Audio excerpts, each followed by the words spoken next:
కరీంనగర్లోని సాహిద్ నగర్లో గల మహాత్మా జ్యోతి బాపుల బలహీన వర్గాల సంక్షేమ గురుకుల పాఠశాల మరియు జూనియర్ కళాశాలను సందర్శించి విద్యార్థులతో సుడా చైర్మన్ కోమటిరెడ్డి నరేందర్ రెడ్డి అక్కడి పరిస్థితుల గురించి అడిగి తెలుసుకున్నారు. ముందుగా వంటశాలలోని సరుకులను పరిశీలించారు. తర్వాత విద్యార్థులతో కలిసి భోజనం చేశారు.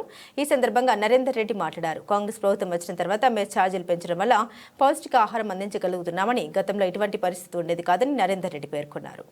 ఈ కార్యక్రమంలో స్థానిక నాయకులు మొండి చంద్రశేఖర్, మొహమ్మద్ మెరాజ్, జిల్లా ఎస్సీ ఎస్టీ సెల్ అధ్యక్షులు కోరివి అరుణ్ కుమార్, శ్రావణ్ నాయక్, కుర్ర పోచయ్య, పెద్దిగారి తిరుపతి, కొట్ట ప్రభాకర్, కీర్తి కుమార్, అష్రఫ్ కురేషి, రాజ్ కుమార్ తదితరులు పాల్గొన్నారు.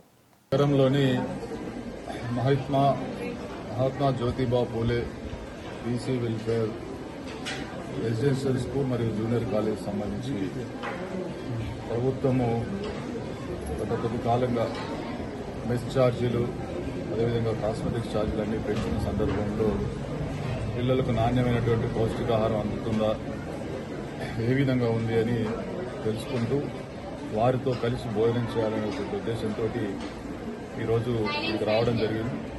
ముఖ్యంగా మరి అన్నింటినీ కూడా పరిశీలించినట్టయితే భోజనాలు అన్నీ కూడా బాగానే ఉన్నాయి. ఏదైతే మెనూ మెయింటైన్ చేస్తా ఉన్నాం అని కొంత ఏదైతే కూరగాయలు కానీ అవి కానీ ఇంకా కొంచెం చిన్నగా కట్ చేస్తూ ఇంకొక చిన్న చిన్న ఏదైతే రూపాలు లేవో వాటిని కూడా సరిదిద్దుకుంటే బాగుంటుంది.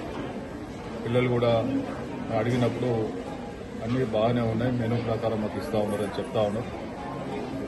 ప్రభుత్వం చిత్తశుద్ధితో గత 10 సంవత్సరాలుగా మరి మెస్ ఛార్జీలు పెంచకుండా నాణ్యమైనటువంటి భోజనం అందించలేని పరిస్థితి ఉన్నప్పుడు తప్పకుండా మన రేవంత్ రెడ్డి గారి నాయకత్వంలో మరి వీరందరికీ కూడా నాణ్యమైనటువంటి పౌష్టికాహారం అందించాలనేటువంటి ఉద్దేశంతో మరి వీళ్ళందరికీ కూడా మెస్ ఛార్జీలు పెంచడం జరిగింది.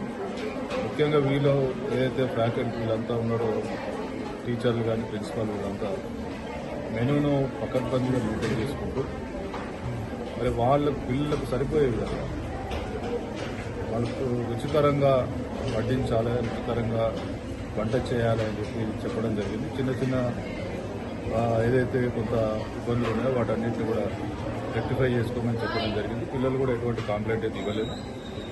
కానీ తప్పకుండా వీరికి మేము పరిశీలించి ముందు మళ్ళీ 1 వీక్లో వస్తాం, ఆ చిన్న లోపాట్లు కూడా సరిదిద్దుకోమని చెప్పడం జరిగింది. పిల్లలు కూడా సంతోషంగానే ఉన్నారు. ప్రభుత్వం యొక్క చిత్తశుద్ధిని ఒకసారి మరి పిల్లల దగ్గర ఏమైనా ఇబ్బందులు ఉన్నాయా, నాణ్యత పాటిస్తున్నారా లేదా తెలుసుకోవాలనే ఉద్దేశంతో వాళ్ళతో కలిసి సహపంక్తి భోజనం చేయడం జరిగింది. కాబట్టి ప్రభుత్వం యొక్క ఏదైతే ఈరోజు మెనూను మెస్ ఛార్జీలు పెంచడం వల్ల ఈ మాత్రం క్వాలిటీ అందించడం జరుగుతూ ఉంది. గతంలో ఈ క్వాలిటీ లేని పరిస్థితి ఉండే.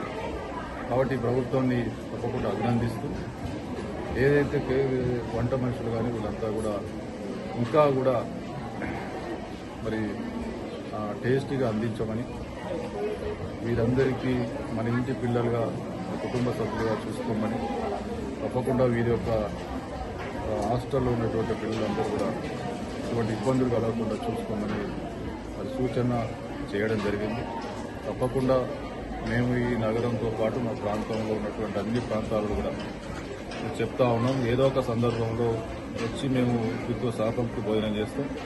మిగతా ప్రాంతాల్లో కూడా దయచేసి మరి ప్రభుత్వం యొక్క పిల్లలందరినీ కూడా భావి భారత పౌరులు వాళ్ళకు మంచి నాణ్యమైనటువంటి పౌష్టికాహారం అందించాలనేటువంటి ప్రభుత్వ చిత్తశుద్ధిని ప్రతి ఒక్కరు కూడా పాటించాలని, ఏదైతే ఈ మెటీరియల్ సప్లై చేసే వాళ్ళు ఉంటారో వాళ్ళు సాధ్యమైనంత క్వాలిటీ మెటీరియల్ సప్లై చేయాలని కోరుతా ఉన్నాం. ఎందుకంటే లాభం కోసం, లాభాపేక్ష కోసం నాణ్యత లోపించినట్టయితే అది పిల్లలకి ఇబ్బంది కలుగుతుంది. కాబట్టి వారిని కూడా ఎవరైతే కాంట్రాక్టర్ ఉన్నారో వారిని కూడా చెప్తా ఉన్నాం.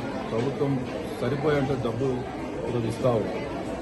దానిలో ప్రకృతి పడితే నాణ్యత లోపిస్తుంది. కాబట్టి కాంట్రాక్టర్లు కూడా చెప్తా ఉన్నాం, మంచి క్వాలిటీ మరి సరుకులు ఏదో అందించాలని చెప్పి, అదేవిధంగా వంటకు సంబంధించిన ప్రిన్సిపాల్ కానీ ఎప్పటికప్పుడు పర్యవేక్షణ చేసి పిల్లలకు రుచికరమైనటువంటి ఆహారం అందించాలని చెప్పి కోరుతా ఉన్నాం.